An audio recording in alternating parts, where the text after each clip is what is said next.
Hello guys, এখন আমার কড়াই গরম হয়ে গেছে। দিয়ে দিব সরষের তেল।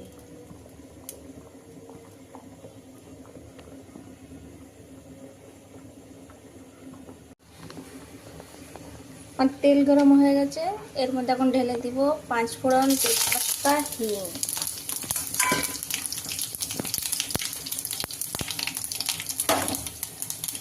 এরপরে দিয়ে দিলাম আদা,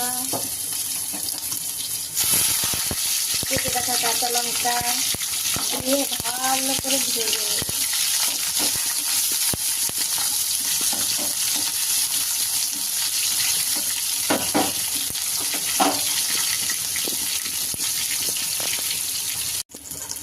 আদা কাঁচা লঙ্কা ভালোভাবে ভাজা হয়ে গেছে, এর মধ্যে দিয়ে দিলাম টমেটো।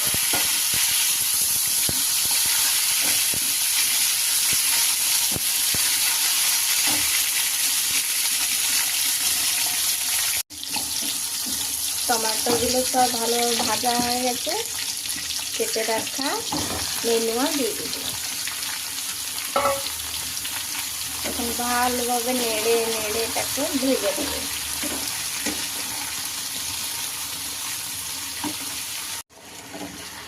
এখন এর মধ্যে দিয়ে দেব নুন,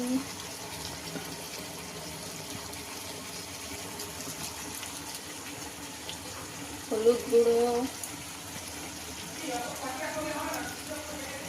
অল্প করে লঙ্কার গুঁড়ো, আর একটু দিয়ে দেবো সবজি মশলা।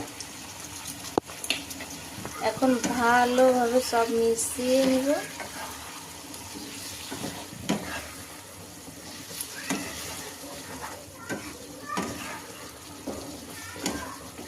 দেখো বন্ধুরা, কত সুন্দর রেডি হয়ে যাচ্ছে নেনুয়া।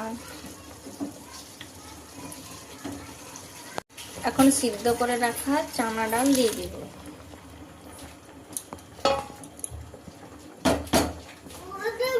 দিয়ে ভালোভাবে ওটা মিশিয়ে নেব। ভালোভাবে এটা নেড়ে চেড়ে মিশিয়ে এখন রেখে দেবো। ফির ঢাকা দিয়ে দিলাম। ফির দিয়ে আস্তে আস্তে